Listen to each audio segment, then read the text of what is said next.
ఎంత ముద్దుగా బిడ్డలు పాలు తాగుతున్నాయి. అది సో తన క్యూట్. బిడ్డలకి మాత్రమే కాదు, ఇడీ ప్రపంచానికే పాలిస్తుంది.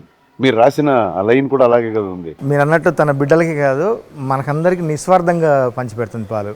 ఎంత అంటే ప్యూరిటీకి, అమ్మతనానికి గుర్తు ఆవు అనేది. అసలు చూడండి, దాని కళ్ళు మూసుకొని ఎంత తన్మయత్వంతో తాగుతుందని. అంటే లోకాన్ని మర్చిపోయి తన ఆకలి తల్లి దగ్గర ఆ టైంకి వాటిని ఇప్పకుంటే ఇంకా అవి లాక్కుంటాయి, వచ్చేస్తాయి. అసలు నిజంగా సార్ ఇంత పవిత్రంగా, ఇంత అందంగా మనం ఒక డివైన్ ఫీల్తోని మనం కూడా ఎంతో ఎంజాయ్, ఉత్సాహంగా ఉన్నాం కదా. అసలు ఈ ప్రోగ్రామ్ని ఇక్కడ పెట్టాలి, ఇంత అద్భుతంగా చేయాలి అన్న వ్యక్తి ఎవరు సార్ అసలు? దీన్ని పోషించేవాళ్ళ? పోషించే వాళ్ళు, మీ ఇంత చేసిన వాళ్ళు ఎవరు అని నేను దానికోసం వెయిట్ చేస్తున్నాను. మీ అందరికీ ఆ మహానుభావుని ఇంట్రొడ్యూస్ చేస్తాను. రెడీ? ఎస్.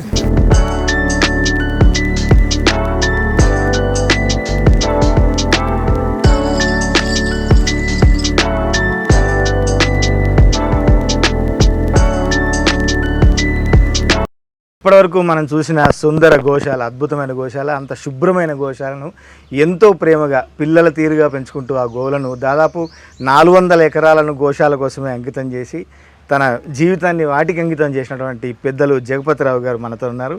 వారికి మా సీతాపయనం టీం తరఫున దర్శకులు అర్జున్